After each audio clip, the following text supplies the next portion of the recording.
Evet. Okay. Hello again. So let's go on with spiritualism.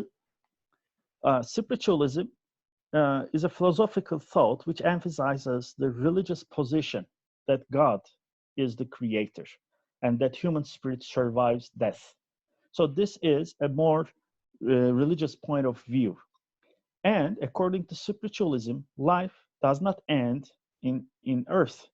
It continues in the afterlife. Afterlife means ahiret. God is the ultimate source of knowledge and the values. Remember, values are knowledge components. It is about knowing what is good or bad. So if God is the ultimate source of all knowledge, then values being a kind of knowledge, also God is the source of values. So values do not serve to have a better living in earthly life, but they aim to give an order to it. So we have values so that we live in good manners on earth, not to be happy, not to have a better life in our earth life, but so that we have a good afterlife. Okay? And value-based living eventually leads to salvation in the afterlife. Salvation is actually a Christian point of view. Actually, it is shared by all Abrahamic religions. Salvation means kurtuluş.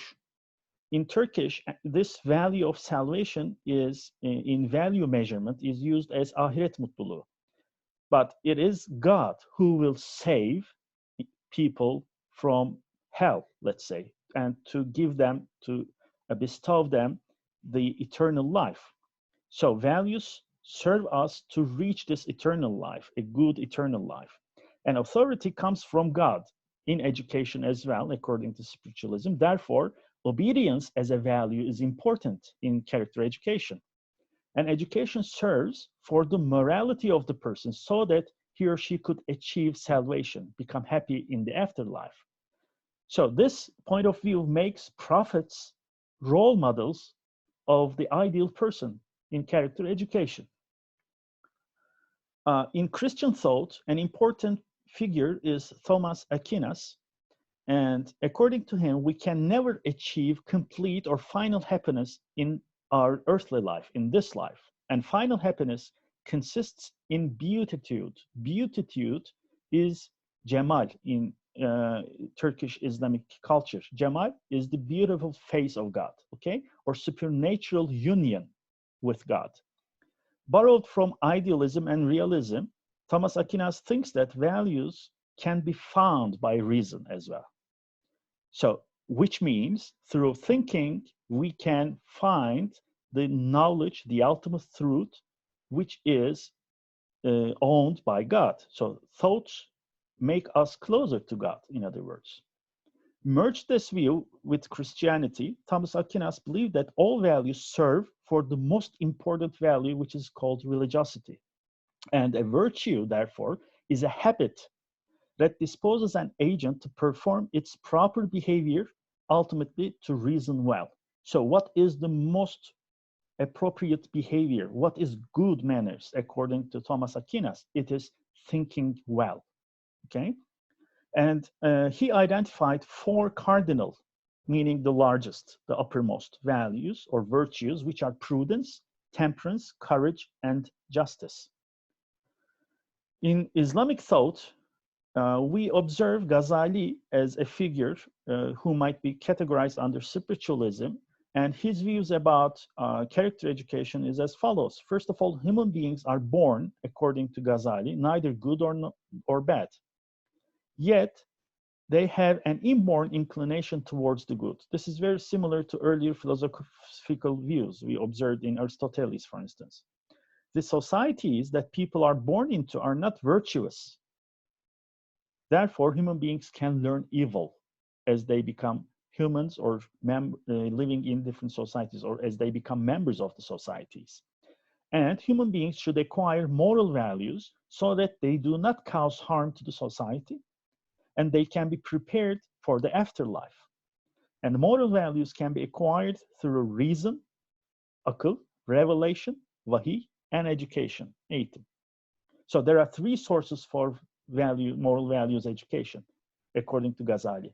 And morality and religion are intertwined. Intertwined meaning no morality without religion, or no religion without morality. So this is a view proposing that values cannot be identified or known without religion, and religion cannot be lived without having values. Therefore, moral education and religious education must go together, according to Ghazali. And he proposes 4 methods of moral or values education: abstinence, reflection, piety, and modeling. Abstinence is called riyazet in Ghazali's view, means training oneself for controlling the impulses and curbing the desires. So according to Ghazali, an individual should eat less, speak less, sleep less. Okay? So these are some training methods to curb our impulsive animal nature. Abstinence, arkadaşlar, bir şeyden kendini uzak tutma, sakınma anlamına geliyor. Oruç tutma mesela bir abstinence. Hristiyanlarda da, Müslümanlarda da. Ya da işte mesela şimdi hepimiz evde oturmak zorundayız, öyle değil mi? Evde kal diye bir slogan çıkardık. Niye? Çünkü var olan salgının daha fazla yayılmasını önlemek istiyoruz. Bize en çok zor gelen ne? Evde gündelik rutinimizden kopuk bir şekilde daha az uyaranla oturmak. Bu bir abstinence Gazali'ye göre. Riyazet bu işte. Mesela kendi benliğinizi kontrol etmek için bir deneyimden geçiyorsunuz. Dolayısıyla halihazırda içinde bulunduğumuz durum bir tür riyazet durumu. Gazali, yani bir ahlaki eğitim ya da değer eğitimi, karakter eğitimi durumu. Okay, the second method is reflection or thought, tefekkür. It is observing and thinking on the phenomena in universe. So if you want to learn about what is good or bad, if you want to discover through reason what goals or principles are important for our salvation in the afterlife, we should observe and think on the natural phenomena. The third one is piety or fear of God, takva. It means that an individual monitors himself and behaves according to the rules put by the religion, so that his behaviors are good behaviors to be rewarded in the afterlife. And if a person lacks fear of God or piety, it causes sickness in the heart, according to Ghazali. And then what we observe is some negative behaviors, such as gossiping, hubris, kibir, giving in earthly pleasures. And finally, moral education can be achieved through modeling. We all know what it is, and teachers and parents are recommended, therefore, by Ghazali to live as did the Prophet. So, as a teacher, as a parent, if you're Muslims, you have to follow the ways of living that Prophet Muhammad followed, so that the child can observe and acquire the moral values from these models. Okay, so that's the end for spiritualism. Now let's move on to naturalism. If there is a metaphysical existence, another philosophical school of thought would say it's all the nature but nothing else. So that's called naturalism. So according to naturalism, reality is exhausted, meaning gerçekliği her haliyle kuşatıyor, is exhausted by nature. So there is nothing real than nature, it means, containing nothing supernatural. And scientific method should be used to investigate all areas of reality. So naturalism is a school of thought which is also parallel to British empiricism. I guess you remember what British empiricism is, that we can have accurate knowledge through our senses. We should, through making observations, controlled observations, and anything that is publicly observable can be studied in science, has its roots in naturalism and British empiricism. So even if we would like to study metaphysics or human spirit, we should use scientific methods. So that's naturalism.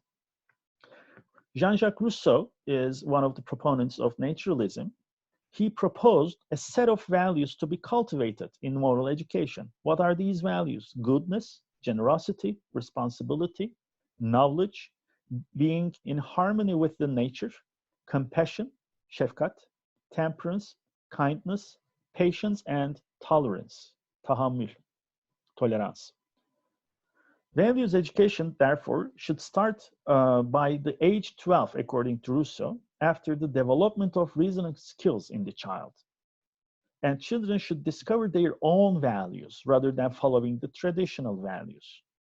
Adults should avoid directing children towards values. Why? Because if we want to give messages about values to small children who cannot reason, it is a useless practice, okay? Because they can't understand. So children are by nature good and they lack reasoning skills, and there is no need for transmitting virtues through inoculation, telkin, inoculation, aşılama, telkin. So your words are not important, says Rousseau. It is the personal experience that is educating. So becoming a role model is important from this point of view. And doing nothing to cultivate virtues or values is called by Rousseau negative education. Negative meaning inoculation is absent. Don't try to teach by words, in other words, because they won't understand. So we should provide children a good opportunity to observe others and to observe themselves, to experience what's natural in them, and to learn through their own experiences. Finally, we have two schools of thought left, which are pragmatism and existentialism. Let's talk about pragmatism first. Pragmatism is the 20th century American philosophy based on British empiricism. Pragma, the utility. Fayda. Knowledge and truth, according to pragmatism, can be acquired through the senses and observations. So remember, British empiricism relies on our senses and observations.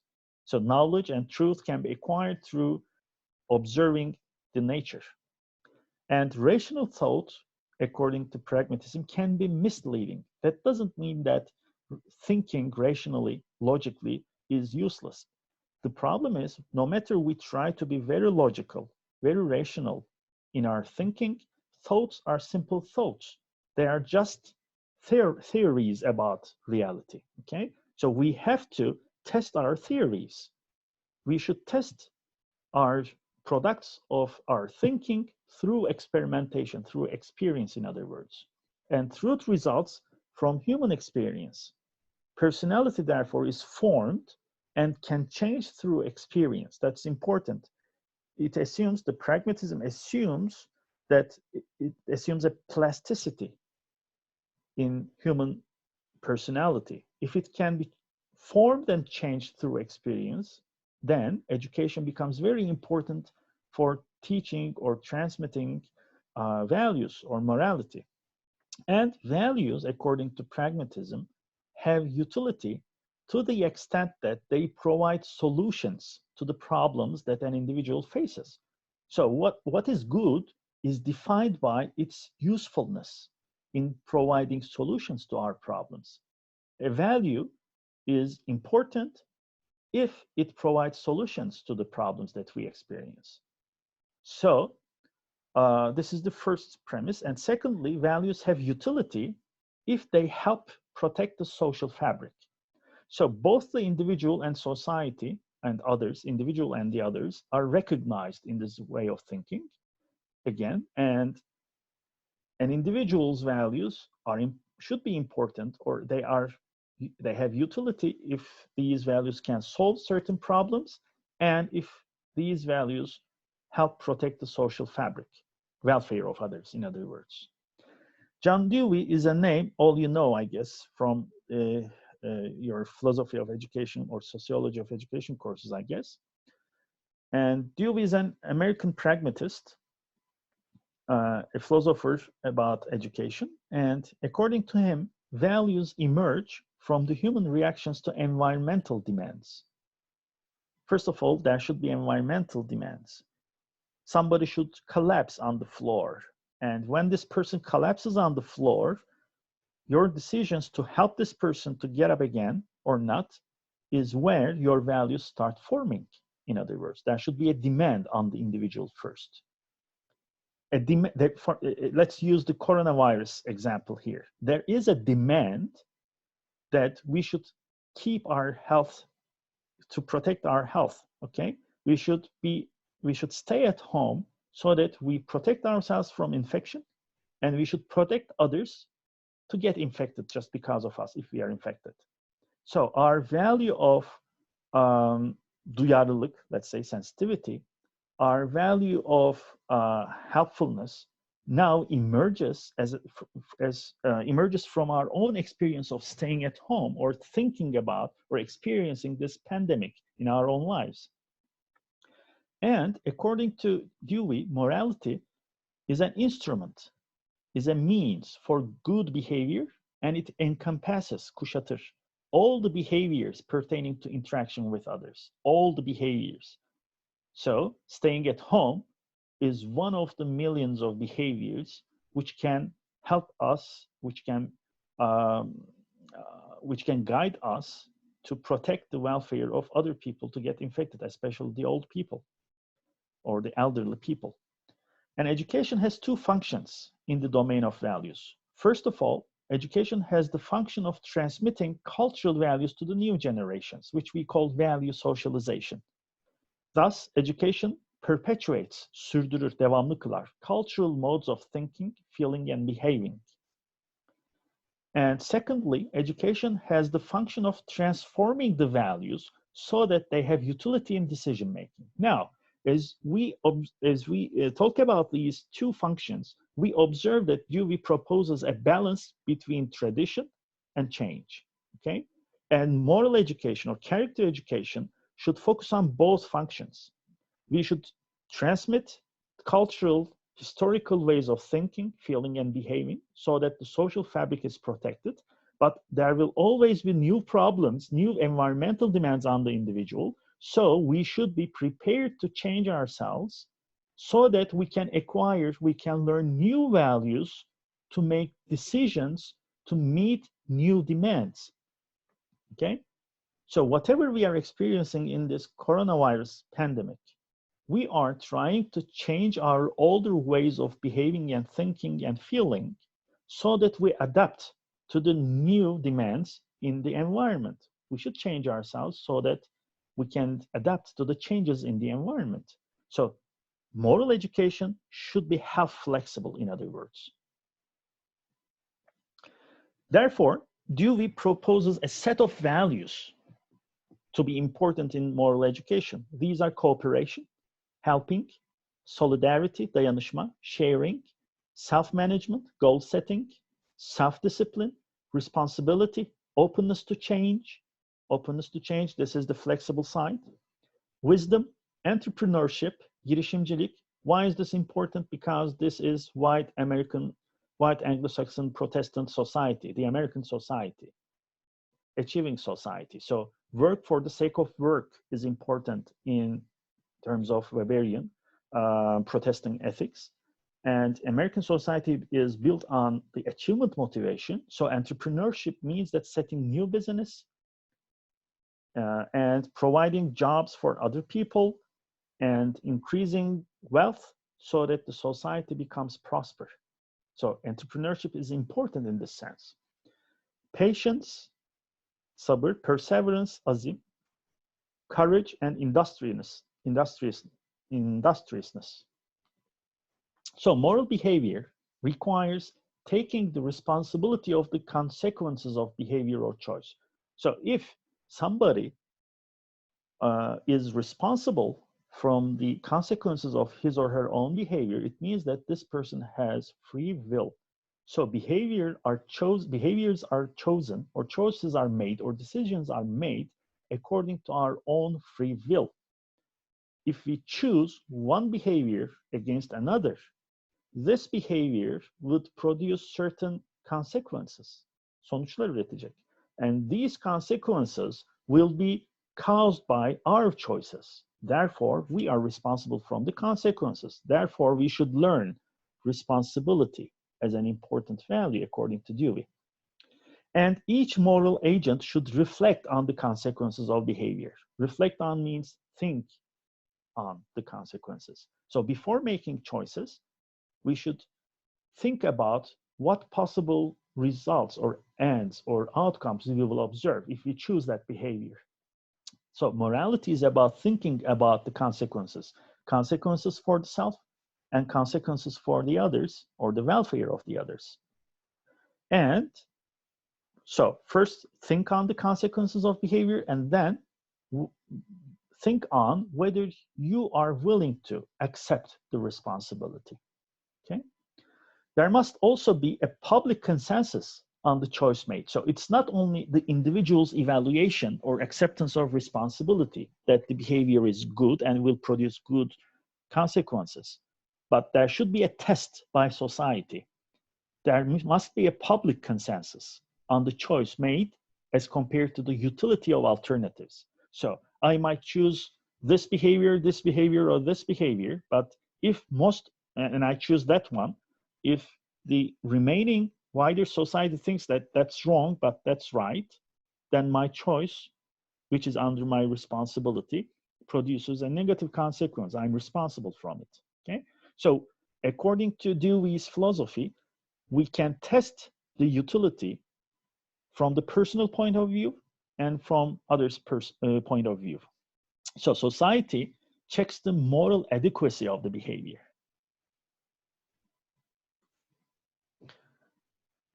Values can be acquired, learned, it means, expressed, displayed, it means, in behaviors, and questioned only in a democratic society, according to Dewey. If you are to be held responsible from your behaviors, and if you are expected to think about the consequences of your behaviors and behaviors of other people as a member of the society, then you should be able to freely discuss on what is right or wrong. Therefore, it requires a democratic society. In totalitarian regimes, therefore, discussion on the utility of values is impossible. So freedom of speech is important.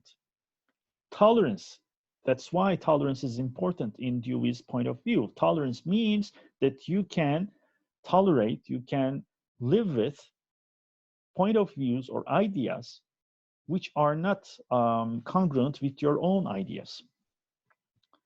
Thus, democracy is not only a regime, but it is also an important value itself.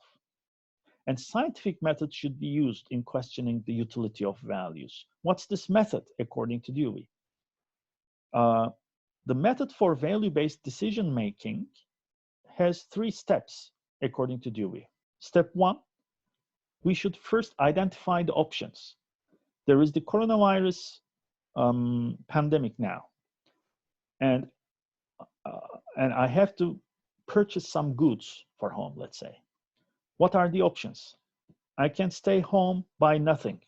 It has no utility for me because I cannot live if I cannot feed myself. Another option, I can go out and buy certain goods from a marketplace in 10 minutes and return home. So this benefits me, it has utility, but it might have negative consequences for other people because I can infect other people when I come home, my children, my parents, let's say, or I can infect other people when I go outside. So it has utility for me, shopping outside, but it doesn't have utility for the welfare of other people. A third alternative might be that I can shop online. I don't need to go outside.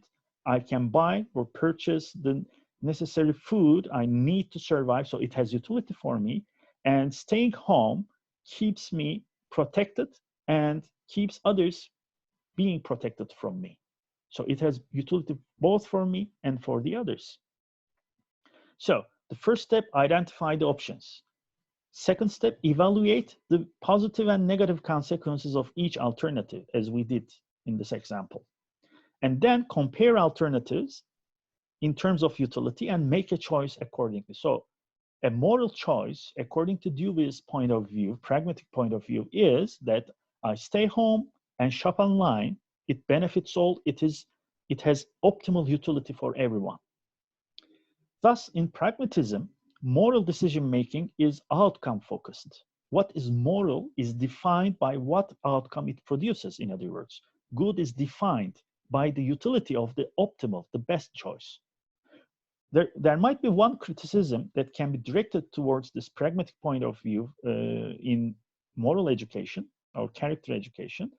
It is that this approach is most rational approach. It assumes that human beings are always logical or thinking logically or making their decisions logically, which means this point of view discards emotions.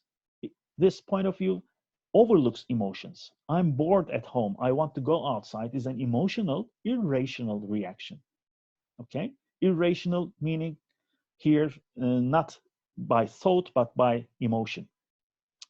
So people have their emotions, and their emotions guide their behaviors as well. It is overlooked. The human being is conceived as a rational decision maker, like a robot. We think, and like a computer, our mind compares different alternatives, no emotions involved. That's the problem with this point of view.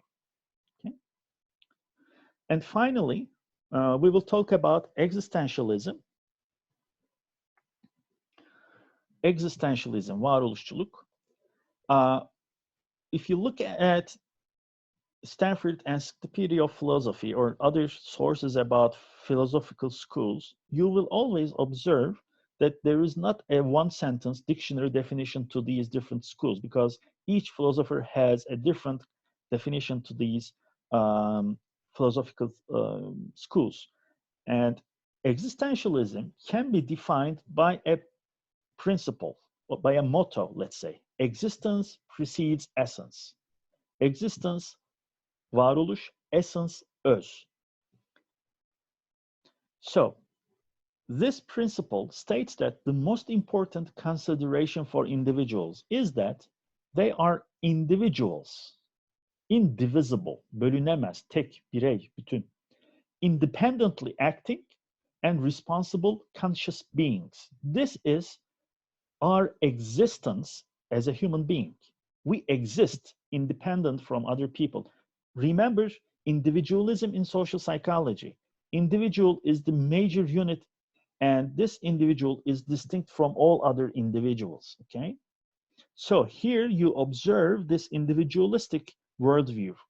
We exist as an individual, independent from all other things and people around us, and we act independently, and we are responsible from our own actions, and we are conscious beings. That's what defines our existence. Rather than, so what's our existence? Let's go on. So the most important consideration is that we are individuals, independent individuals, and rather than what labels, roles, stereotypes, definitions, or other preconceived categories the individuals fit. That's the essence, the öz. Now, what does these two statements mean? So I am who I am. I am Kürşat, okay? And I am independently I am. Regardless of you are being my students, Bünyamin being the assistant, my parents in the other rooms being my parents, I am independent, okay? This is my existence. I am who I am without others knowing me, okay? Now remember the earlier schools of thought, the Greek thought. Reality exists no matter there are others perceiving this reality, okay? Rather than what labels, roles, stereotypes, definitions fit to me. So you call me hocam, but I am who I am regardless of you call me hoca, okay? So this is, when you call me hoca, you give me a role. When somebody gives me certain labels, stereotypes, okay? These form my essence. And according to existentialism, existence comes before essence. So I am who I am before others define me. So this makes the individual the focal point of existence, in other words. The actual life of the individuals is what constitutes, what makes, what could be called their true essence. So how I live is my true essence, my true essence, instead of being arbitrarily attributed essence by others. So you call me hoca, but my true exist or true essence is what I call Kürşat, in other words. So your definition does not define me as it really is, it means. Thus, human beings, through their own consciousness, create their own values and determine a meaning to their life. That's the important point. So we have consciousness. Remember, our consciousness is reflective. It can become aware of itself. So using your consciousness, you can become aware of yourself. So when you look at the mirror, when you see yourself, you become aware of yourself.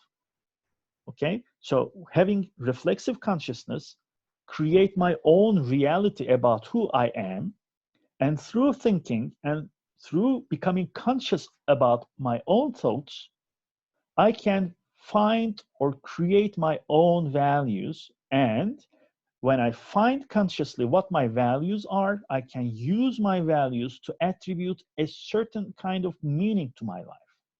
So we have to stay at home.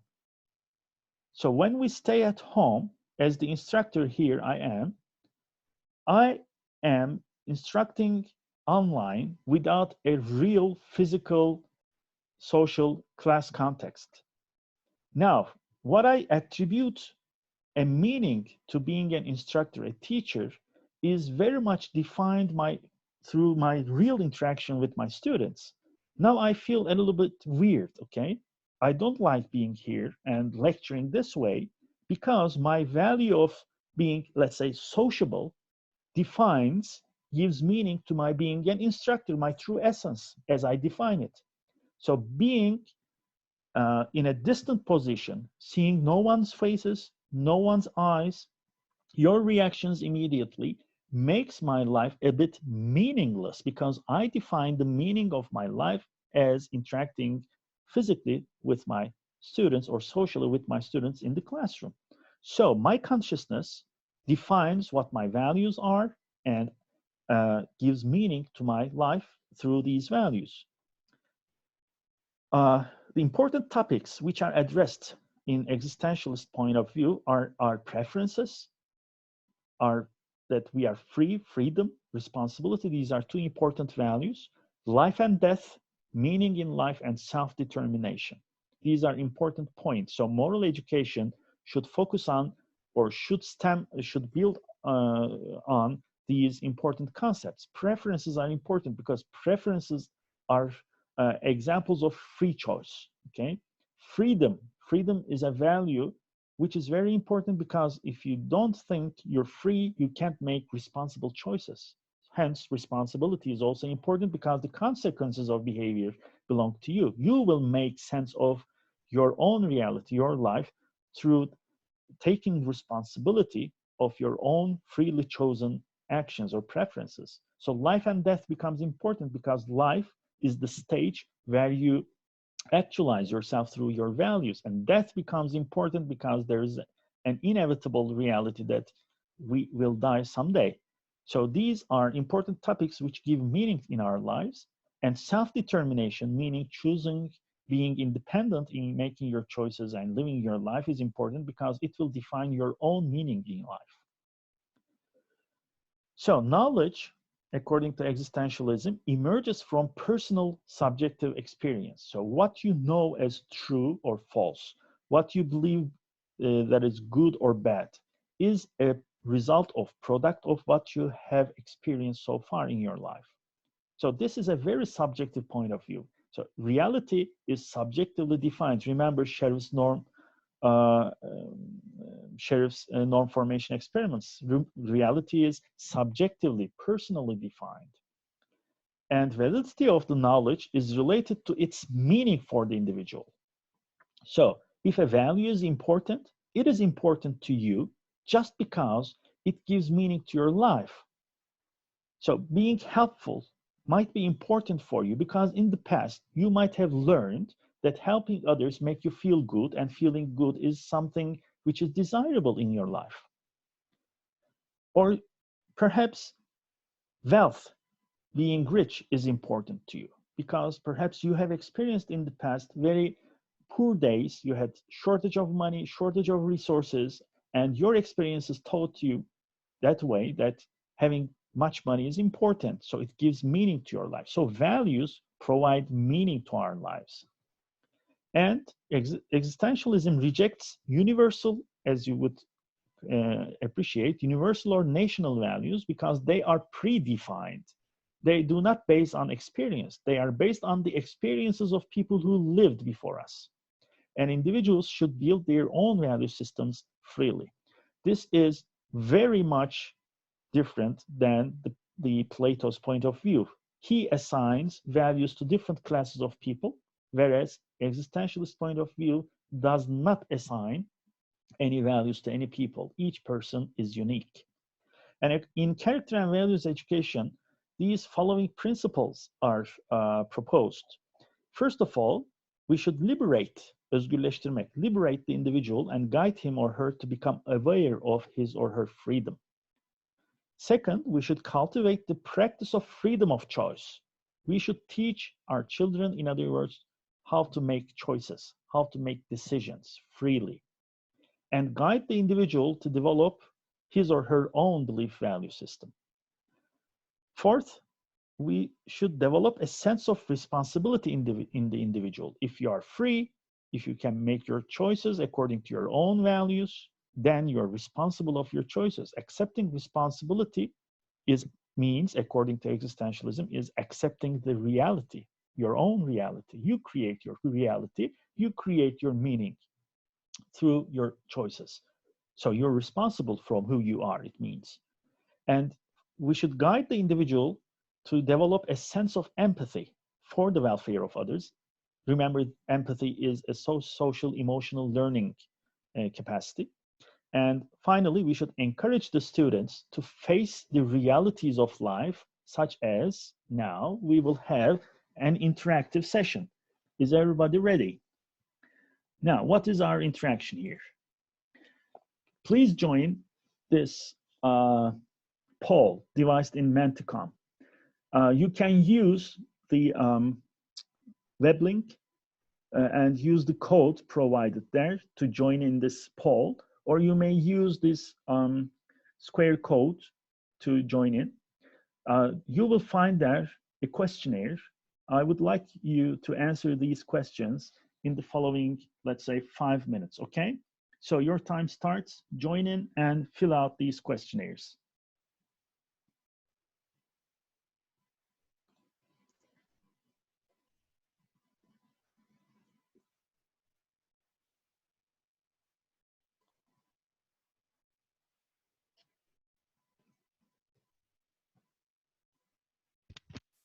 Hocam kodu tekrar açabilir misin? Tabii, bir saniye lütfen.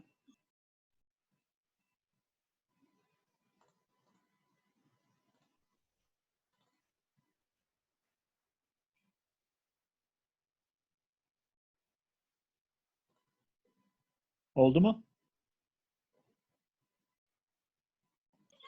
Tamamdır.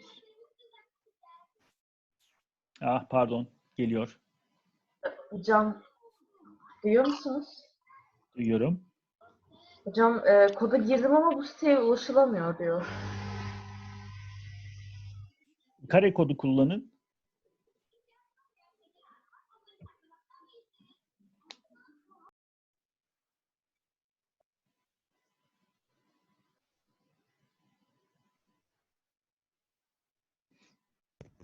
Arkadaşlar ya da doğrudan linki yazın.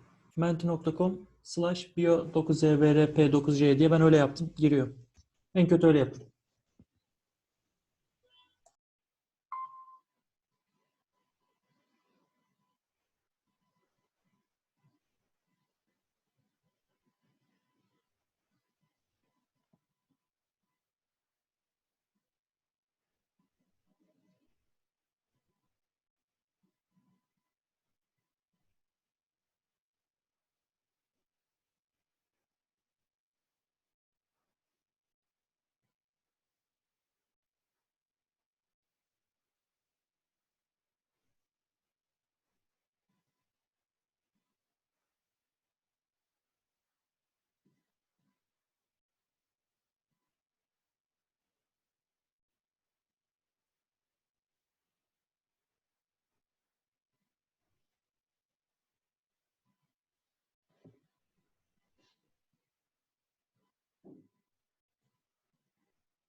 Bünyamin, bir sesi açabilir misin rica etsem? Açtım hocam. 2 slaytlı bir şey hazırlamıştım. İkinci slayt görünüyor mu? Hocam ben ilk slaytı gördüm ama. Tamam. Düzenleyeceğim tekrar. Hı hı. Tamam. Bir yandan onu hazırlayayım ben.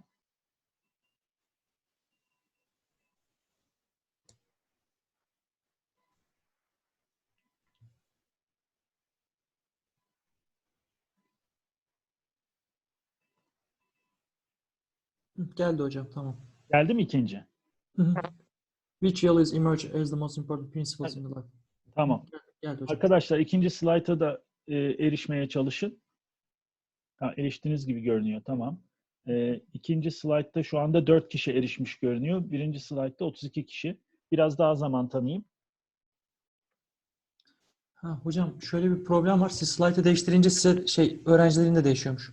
Ha, tamam. O zaman ikinci slayta geçtim. Biraz bunun üstünde çalışın. Oldu mu şimdi?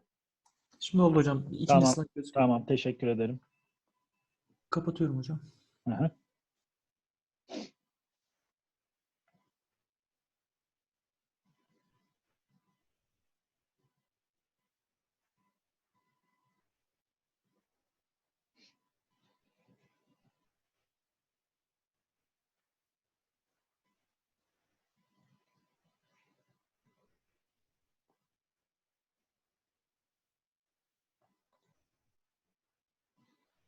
Birinci slaytı bitiren arkadaşlar ikinci slaytı görünür kıldım. Lütfen ikinci slaytı yapınız.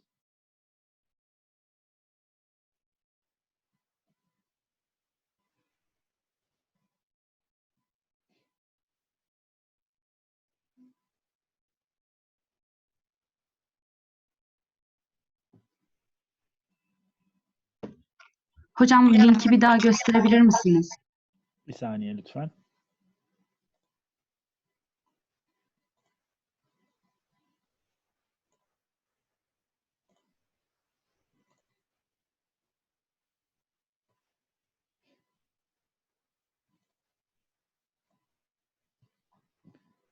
Görünüyor değil mi?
Evet, son 1 dakika olsun arkadaşlar. 1 dakika sonra kapatıyorum.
Evet, 1-2 kişi kaldı. Onlar da girerse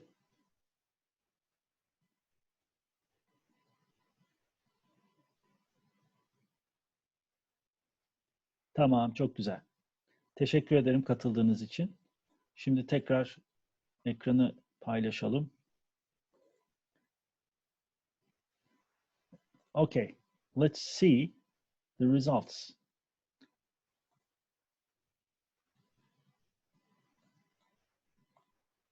Now, the first question is, which emotions or affective states did you experience because of the COVID-19 social distancing practices? Now, let's look at these emotional states or affective states. The mostly experienced emotion is fear, anxiety, and boredom, as far as we know. These are very negative emotions which can be observed in such kind of an unusual situation. Nervous, loneliness, sadness. Excess awareness is a low frequency emotion, but yes, such kind of negative events can increase our information processing capacity. Negative affect increases elaboration likelihood, in other words. So these emotions are your personal experiences due to COVID-19 pandemic. Now, let's see the other slide, if I can manage to do so. Okay.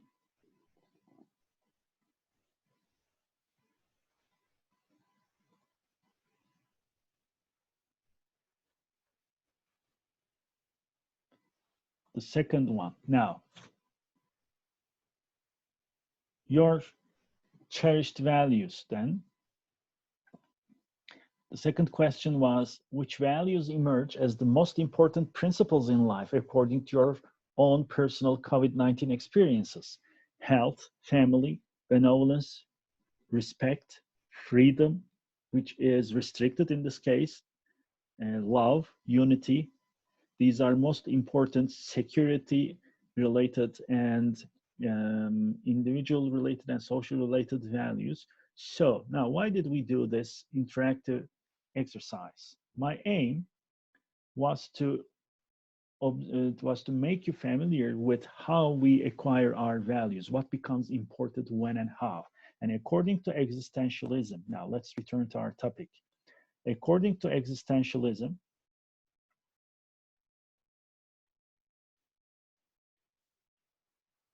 okay, here, we should encourage our students to face the realities of life, such as, sorry for the delay, death, fear, anxiety, pain, guilt, and boredom. So this COVID-19 experience is, for us, is an opportunity for character education. We face death, we face fear, anxiety, pain, guilt, or boredom. So these are the emotions, most of the emotions that you have just voted in your poll. And following from these experiences, as you all observed, you come to emphasize family more, you come to emphasize benevolence, helpfulness more, freedom more.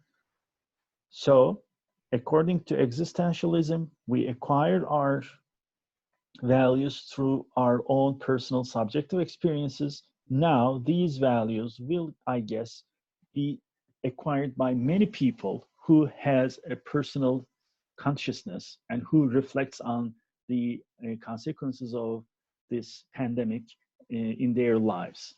So, okay, that's the end of our lection. Before we leave this lecture, I wrote down some questions, study questions, so that you can study home by yourself and try to answer these questions by yourself.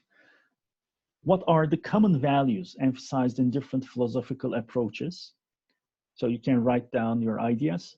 Which philosophical approaches can be grouped together and why? Try to group different kinds of different philosophical schools of thought together according to their similarities.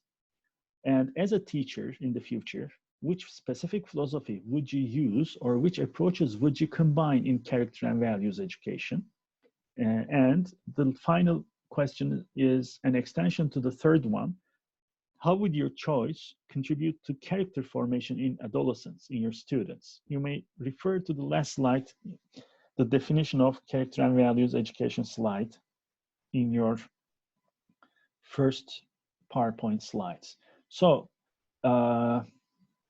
that's the end of our lecture today. I will stop recording now so that we may have our question and answer session. Okay, thank you for